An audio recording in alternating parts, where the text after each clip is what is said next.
धमाकेदार नए एनीमे को, जिसे अभी से साल का one of the best anime बताया जा रहा है, जिसका नाम है गाची याकुता। तो चलिए जानते हैं इस एनीमे की कहानी को एपिसोड नंबर 1 के साथ। एपिसोड की शुरुआत में ही हमें एक लाइन देखने को मिलती है कि ऐसा कहा जाता है कि अगर किसी चीज या सामान का आप अच्छे से ख्याल रखो तो उस चीज के अंदर सोल आ जाती है, लेकिन उसी सामान को अगर आप कचरा समझ के फेंक दो तब उसमें क्या आता होगा। इसके बाद हम एक शहर को देखते हैं जो कि शानदार लग रहा था। सबने सफेद और साफ कपड़े पहने हुए थे, जैसे इस शहर में गंदगी का नामो निशान भी ना हो। इसी शहर के एक घर में एक छोटी बच्ची थी जिसकी नई डॉल थोड़ी सी फट जाती है। उसे सिलकर आराम से ठीक किया जा सकता था, पर ये लोग काफी अमीर हैं तो ये नई डॉल खरीद सकते हैं और उस फटी डॉल को कचरे में फेंक दिया जाता है। हमें फिर से एक लाइन देखने को मिलती है कि इंसान किसी भी चीज को बड़ी आसानी से कचरा बना देते हैं, जैसे कि वो बिल्कुल बेकार है और अब उनके किसी काम नहीं आएगी। वो ऐसा दूसरे इंसानों के साथ भी करते हैं। खैर, ये कचरा टनल से होते हुए एक ट्रक में इकट्ठा हो रहा था और वो ट्रक इसे वेयर हाउस में ले जाके पटक देते हैं। इसी बीच हम एक मास्क वाले लड़के को भी देखते हैं जिसका नाम रूडो है और ये इस एनीमे का मेन कैरेक्टर है। रूडो वेयर हाउस के अंदर जाके कचरे में कुछ ढूंढने लगता है, लेकिन एक गार्ड उसे पकड़ लेता है। गार्ड समझ जाता है कि ये वही कचरा चोर है जो उनके सुंदर शहर को गंदा करने में लगा हुआ है। वो अलार्म बजा देता है और रूडो को सरेंडर करने को बोलता है, पर रूडो उन पे कचरा फेंककर वहाँ से भागने लगता है। वो लोग उस पर गोली भी चलाते हैं, लेकिन रूडो उनसे बच जाता है। वो काफी तेज था, एक गोली उसके हाथ को छूकर निकल जाती है, लेकिन फिर भी रूडो यहाँ से बचकर भाग निकलता है। बाहर आके रूडो मन में बोलता है कि मैं किसी का कुछ नहीं बिगाड़ रहा कमीनो।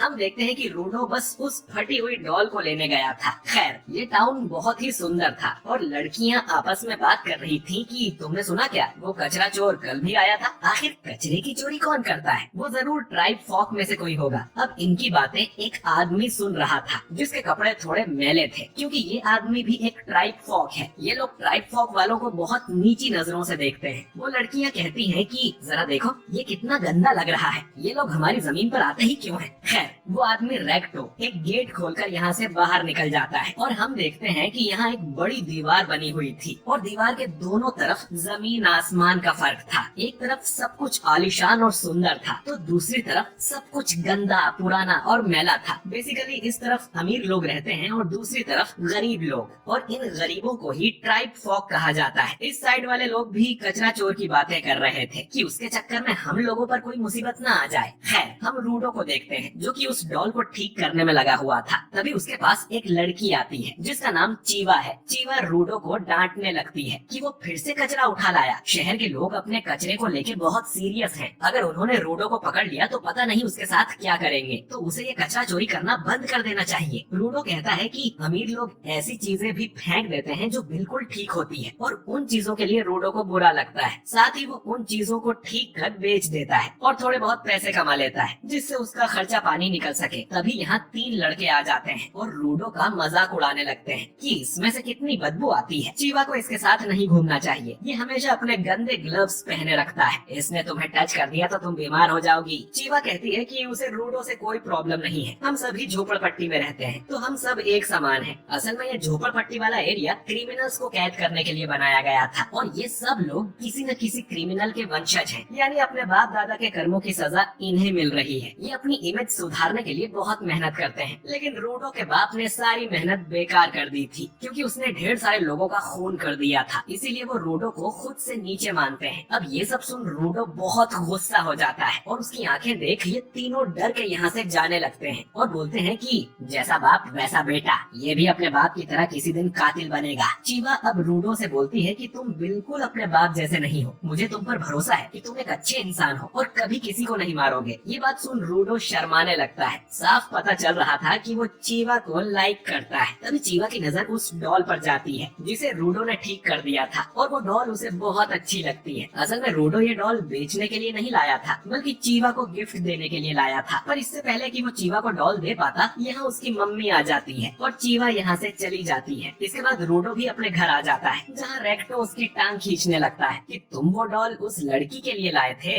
असल में उसने इनकी सारी बातें सुन ली थी। वो रूडो से कहता है कि उसे सीधे अपने प्यार का इजहार कर देना चाहिए। पर पहले ये बताओ कि कल रात को तुमने क्या गुल खिलाए हैं। रेक्टो रूडो से कहता है कि हम इतने गरीब नहीं हैं कि तुम कचरा चोर बनते फिरो, पैसे कमाने का काम मुझ पर छोड़ दो और अपनी लाइफ को रिस्क में डालना बंद करो। दोस्तों, रेक्टो ने रूडो को पाल पोस कर बड़ा किया है। वो उसका सगा बाप नहीं है लेकिन उसके फादर जैसा है और रूडो उसकी काफी रिस्पेक्ट भी करता है और उसका बोझ हल्का करने के लिए ही रूडो ये चोरी कर रहा था। तभी रेक्टो नोटिस करता है कि रूडो के हाथ पर चोट आई है। वो रूडो को अपने ग्लव्स उतारने को बोलता है ताकि उसके हाथ पर पट्टी बांध सके। वो उसे चोरी करने से मना करता है क्योंकि अगली बार उसे गंभीर चोट लग सकती है। हम देखते हैं कि रूडो के हाथ बहुत ही अजीब से दिख रहे थे और इसके लिए वो अपने बाप को जिम्मेदार बताता है और इन हाथों को छुपाने के लिए ही वो हमेशा ग्लव्स पहनता है। रेक्टो बोलता है कि बड़ा क्राइम करने का मतलब है मौत की सजा और यहाँ मौत की सजा देने के लिए अपराधी को पिट में फेंक दिया जाता है। सदियों से यही परंपरा है। रूडो के फादर को भी पिट में फेंक दिया गया था तो रूडो को खुद का थोड़ा ख्याल रखना चाहिए। रूडो याद करता है कि जब से उसने होश संभाला है तब से उसके हाथ काले हैं। कभी कभी उनमें बहुत ज्यादा दर्द भी होता है और लोग उसे अलग नजरों से घूरते हैं। तब रेक्टो ने उसे ये ग्लव्स दिए थे जिन्हें पहनने के बाद से रूडो का दर्द भी कम हो गया और वो रेक्टो का एहसान कभी नहीं चुका पाएगा। रेक्टो फिर से रूडो की टांग खींचने लगता है कि उसे जल्दी चीवा से अपने प्यार का इजहार कर देना चाहिए वरना उसे कोई और उड़ा ले जाएगा। दोनों इस बात पर बहस करने लगते हैं और हम देखते हैं कि इनके घर के बाहर कोई अनजान शख्स खड़ा था। अगली सुबह रेक्टो रूडो से कहता है कि थोड़ा स्माइल करना सीखो वरना अच्छे नहीं दिखोगे। इसके बाद रूडो उस डॉल को लेकर बाहर निकल जाता है और चीवा को ढूंढने लगता है। उसे पिट भी दिखाई देता है। दोस्तों पिट एक बहुत ही बड़ा गड्ढा है जिसमें ये लोग अपना सारा कचरा डालते हैं और अगर कोई क्राइम करता है तो उसे भी पिट में फेंक दिया जाता है। पिट इतनी बड़ी और गहरी है कि किसी को नहीं पता कि इसका अंत कहाँ है। इन्हें उसमें अंधेरे के सिवाय और कुछ नहीं दिखाई देता। इसमें फेंके जाने वाले लोगों का क्या होता है कोई नहीं जानता।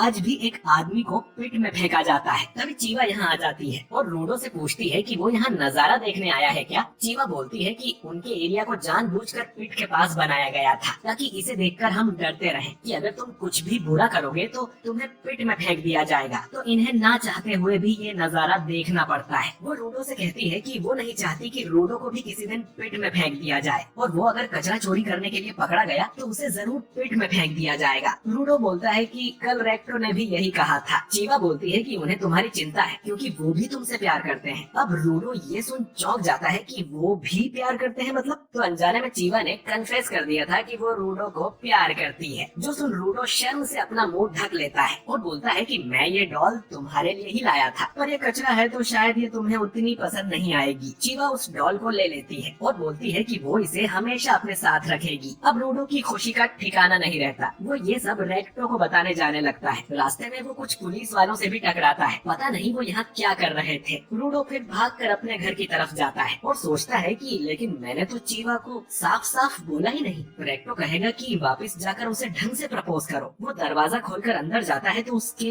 होश उड़ जाते हैं क्योंकि एक आदमी ने रेक्टो के पेट में तलवार घुसा दी थी। रूडो गुस्से में उस आदमी की तरफ भागता है तो वो उसकी पिटाई करके उसे बांध देता है। उसके पास एक बुक भी थी जिसे लेकर वो यहाँ से जाने लगता है पर वो रूडो को कुछ नहीं करता। रूडो को रेक्टो की आवाज आती है जो अब भी जिंदा था। वो रूडो से कहता है कि भागो यहाँ से और इस घटिया दुनिया को बदल दो। इतना कहते ही रेक्टो की डेथ हो जाती है। तभी यहाँ पुलिस वाले आकर रूडो को अरेस्ट कर लेते हैं। उन्हें लग रहा था कि रेक्टो को रूडो ने मारा है। रूडो उन्हें समझाने की कोशिश करता है लेकिन वो उसकी एक नहीं सुनते। आसपास के लोगों को भी ये बात पता चलती है कि बाप की तरह बेटा भी एक कातिल निकला। थोड़ी ही देर में रूडो को पिट के पास ले जाया जाता है। इसने न सिर्फ कचरा चोरी किया है बल्कि किसी की जान भी ली है जो कि बहुत बड़ा पाप है। भले ही जिसे तुमने मारा है वो एक मामूली ट्राइब फॉक था लेकिन जो भी मर्डर जैसा पाप करेगा वो इस पावन धरती पे रहने के लायक नहीं है और इसीलिए रूडो को मौत की सजा सुनाई जाती है और कहा जाता है कि इस कचरे को तुरंत ही पिट में फेंक दिया जाए। टाउन के लोग भी यही नारे लगा रहे थे। रूडो को तो समझ नहीं आता कि ये सब क्या हो गया। वो भीड़ में चीवा को भी देखता है और उसे बताने की कोशिश करता है कि रेक्टो को किसी ने मार दिया है, तुम्हें उसके कातिल को ढूंढना होगा। पर चीवा बोलती है कि मैंने तुम पर भरोसा किया था पर तुम सच में कातिल के बेटे निकले। चीवा उसकी दी हुई डॉल वहीं फेंक कर चली जाती है। लोग नारे लगा रहे थे कि इस कचरे को फेंक दो। रूडो बोलता है कि असली कचरा तो तुम लोग हो जिनमें खुद का अपना दिमाग नहीं है। तुम्हारे पास आंखें और कान हैं लेकिन उनसे ना तो तुम कुछ सुनते हो ना देखते हो। तभी उसे भीड़ में वही आदमी दिखाई देता है जिसने रेक्टो को मारा था और इतने में ही रूडो को पिट में फेंक दिया जाता है। गिरते हुए रूडो बोलता है कि मैं तुम सबको नर्क में भेजूंगा, तुम सब लोगों को, मैं तुम सबको मार डालूंगा। रूडो काफी देर तक पिट में गिरता ही रहता है और जब उसे होश आता है तो वो कचरे के ढेर पे पड़ा हुआ था और जिंदा था। उसे अपने आसपास कचरे के अलावा और कुछ नहीं दिखता। ये वही कचरा था जो लोगों ने इतने सालों से पेट में फेंका है। और तभी रूडो अपने पीछे एक बड़े बड़े से मॉन्स्टर को देखता है जो कि पूरा कचरे से बना हुआ था।